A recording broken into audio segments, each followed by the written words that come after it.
Good morning, everybody. Welcome to today's edition of Boredom Busters with Lincoln Children's Museum. Today is Monday, April 13th, and it has been chilly, hasn't it? Nice and sunny, though. So today and all of this week, we are going to be focusing on outer space. Now, that's because the entire month of April is actually Global Astronomy Month. So we decided this would be a good week to talk about all of those interesting things going on outside of our planet. Now today, we're going to start by talking about a star, a specific star. It's the star that's closest to our planet, and that star we call the sun.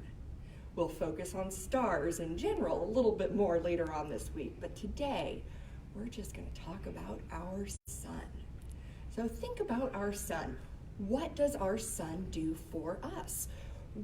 What would life be like without the sun? You know, right now, the sun is out, but it's not very warm. But there are days when the sun is out and the sun just heats up our planet, making us so warm. Like last week, there was that day when it was 88 degrees. Now today, it's only about 26. How does that happen? It looks the same when you look out your bedroom window. You see the sun in the sky is blue, but why is it so different sometimes? Now, our sun is the closest star by a lot. It's still pretty far away though. Did you know that it takes 8 minutes for the light that the sun makes to reach Earth? Now, light travels very, very quickly. You can never even tell. It travels so fast our eyes can't register it, but it takes 8 minutes still. Now, we have a lot of things today for our live post. We have, first of all, we've got our little printable here, and this one, it is about words today. So looking at different words that sound the same, but are spelled differently and mean different things. So if I just said, I'm going to talk about the sun today, would I be talking about the big yellow ball of burning gas in the sky? Or would I be talking about someone's child who is a boy, their son? Now they're spelled differently and they mean different things. So let's see if you can go through and help Kazoo figure out which one is which on all of these words that sound the same but mean different things. Now, our book recommendation today, which is linked below, is called Summer Sun Risin', and it follows this little boy on his day in life on his farm and what the sun does and how it makes him feel. So listen to this one, it's a good one. And while you're listening to it, think about, are there things in common between me and that little boy and the things that you experience when the sun is out? All right, now for more information on our sun, the star, this is a really great video. They are from Crash Course Kids. It's a whole series available on YouTube. And this one is all about our sun. Lots of really good facts on there. All right, now our sun, like we're thinking about, the sun does a lot of different things. Now, our sun can heat things up. Think about in the summertime when the sun is shining down on your car and the windows are all rolled up. When you come out to your car after it's been sitting in the sun, it is pretty warm in there. It is warmer than it is just outside in the sun. So what's happening there? Why does your car get so hot on the inside in the summertime? You know, and sometimes even in the winter, or like today, when it's so sunny, but it's cold outside, inside your car, it might be a little bit toasty and warm when it's only 26 degrees outside. Why does that happen? So we have our project today. It is to make a solar oven. Now the instructions are linked below, but I'm gonna walk us through it. All right, so first of all, you need a pizza box. You're going to need some aluminum foil. You are going to need some black construction paper. Now I've already cut mine. It is exactly the right size to fit in the bottom of my pizza box. And you're going to need some clear plastic. Now, one thing that works really well, especially with little hands, is using a gallon-sized Ziploc bag, and you just cut it along the seams, cut that zip off, and you end up with this nice, it's thick, it's easier to tape down. Now, I'm going to use this piece of cellophane that we had left over from our bunny baskets. You can also use plastic wrap. It can be a little bit tricky to keep that stuff flat though, because it does like to cling to itself. You're also going to need a glue stick, a box knife. Now this is going to be for the grown-ups, right? Maybe a pocket knife, maybe some sharp scissors will work too. We're going to need a stick and some clear tape. So the first thing that you're going to want to do is cut your black paper so it fits inside. Now the way that I did that was I traced my box, but then cut it in just a little bit smaller so that it would fit inside. Because of course that cardboard, the outside of the box, then you have to go through that cardboard. So the inside is just a tiny bit smaller than the outside. And it doesn't need to be perfect. I guess the very first thing you should do is make sure that there are no crumbs left in your pizza box. We don't need those in there. All right, now this is the part, this is gonna be a little bit tricky.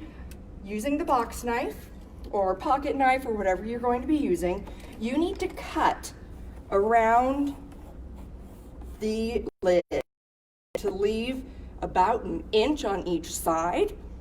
It doesn't need to be perfect. You can just cut a square like that. Let's see, you have to get that tip in there. Cut down. Let's see. Across. It'll be a little bit tricky.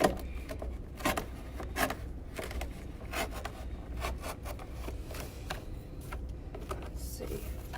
So we want to make sure that the cut lines up. That's the same distance from the back there. That's really the most important part of these cuts here. Because your next step, after you finish cutting out this little flap, close that box knife. I'm gonna fold it back. So remember, we're only doing 3 sides here. So there we go. Now we've got a flap here. All right, I'm gonna go ahead, I'm gonna get this black paper inside my box. Now, you can definitely glue stick this down or use some tape to hold it down, but I find that if I just do this, then if it gets messy when I cook in it, I can easily pull it out and replace it with a fresh one. All right, let's get that box closed again. Now, we need our foil. So the foil is going to go on the inside of our flap. So think about the sun, and when it hits something shiny, what happens? So why do you think we'd want to put something shiny on our solar oven? Now, if you look at your foil, you'll notice that one side is a little bit shinier than the other side. And that is because it reflects more light. So this is the side that we want facing out. We want the shiny side facing out. And let's see here. I want to put this on here. And get a little bit of tape. Glue stick does not work very well on the foil. It is just, the foil is not absorbent, so that glue doesn't work on there at all. And I like just kind of folding this foil back, making it nice and tight on there. And then I can flip it down, secure it a little bit more with some more tape on the back here.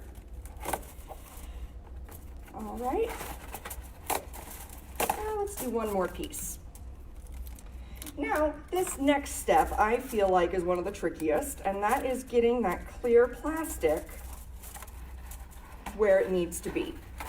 So far, here we've got our reflective panel, our black paper down here, and now we need to get our clear plastic on here. So we put it on the inside, underneath where we cut out that flap. Let's see. Looks like I cut this a little bit too big, so I'm just going to trim it down here. We don't want it to be too big, but we want to make sure that it completely covers the hole that we cut. All right.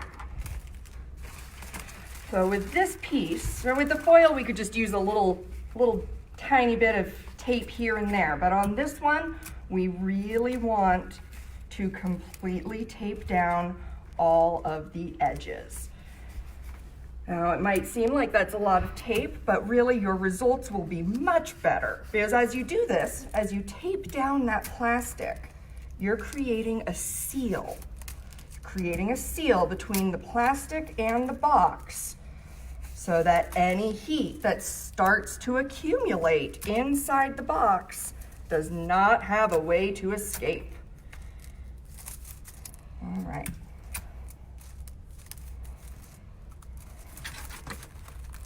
Just fold that up. So once you get all of this plastic taped down, you are just about ready to go out and see if your solar oven works. Now, think about it though. It's a solar oven, so what do you think is necessary for it to work? The sun. I was going to make one yesterday as an example and try to make maybe some nachos in it, but yesterday it was so cloudy, it would not have worked. All right, almost there. There we go. So now, here we have it. This is our box. Now, a good way to make a little plate here that I like to do is with a smaller piece of foil. I just kind of fold up the edges to make a little edge on there. It's easier to pull out. Get a little edge. And then this way, we've got some more reflection going on down here. So this is where you'll put your little snack. Now, I definitely recommend something like nachos or a quesadilla where you melt the cheese, or a s'more where you put your graham cracker down, put a marshmallow on, and then some chocolate on top. So here is the solar oven. So once you make your solar oven and you've made a little snack in it, let us know what you made. Take pictures of it. Now, if you have a thermometer, just like a regular stick thermometer, not one that needs batteries, you can put it in there and you can see the temperature rise.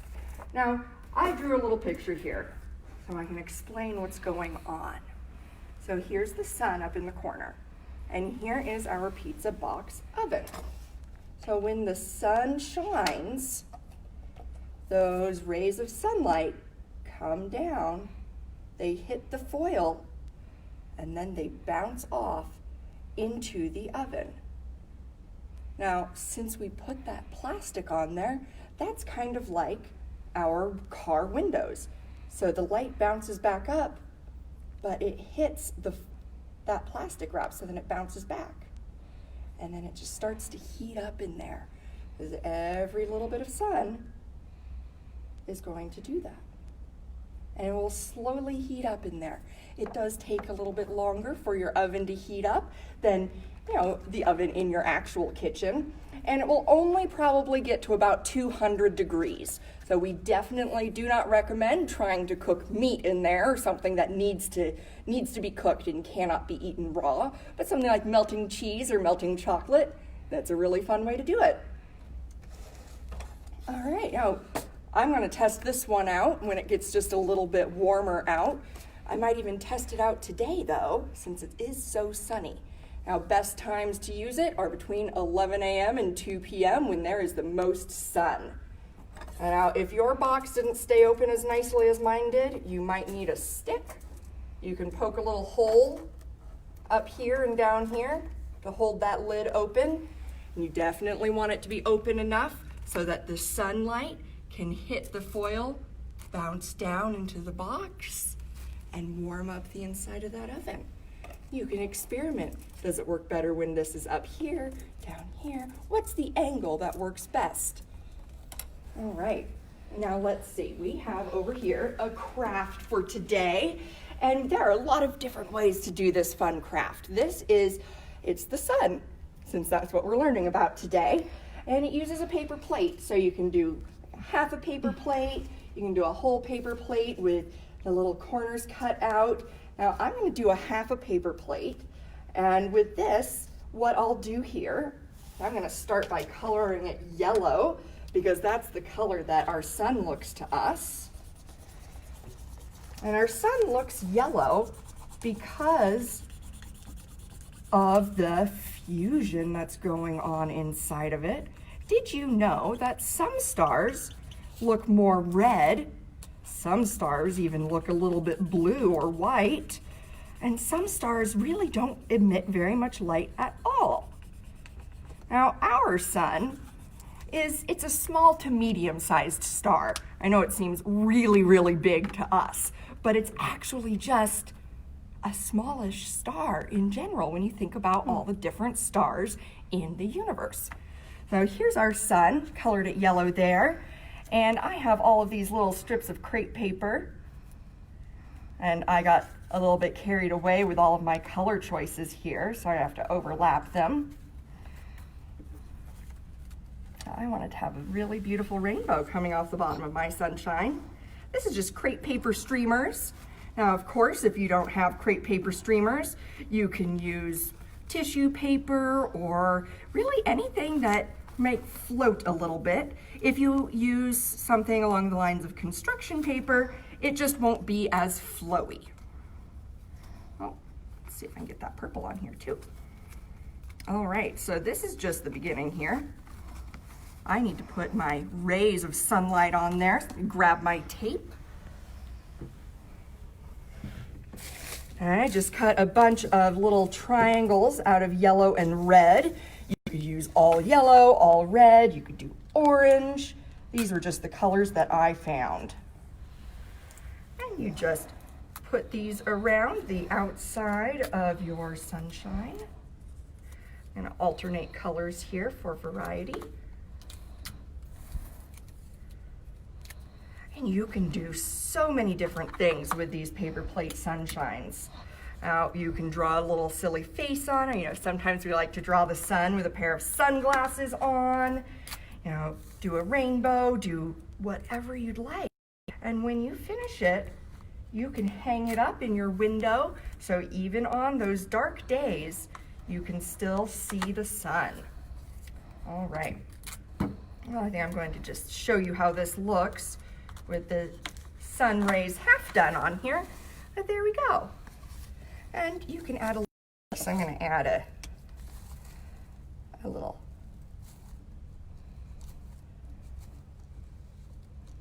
little happy sunshine there. All right, now for an active activity today, we have a song recommendation, and that is the classic Mr. Golden Sun. And you can play the song, but before you do, go out to your driveway, draw a nice big sun in chalk. You can draw any sorts of things that would go in the sky, and you can dance on the sun while you sing Mr. Golden Sun. Let's See, I think that those are all of our little activities for today, but I do have a joke. So, why did the sun go to school? I don't know, Miss Greta. Why? To get brighter.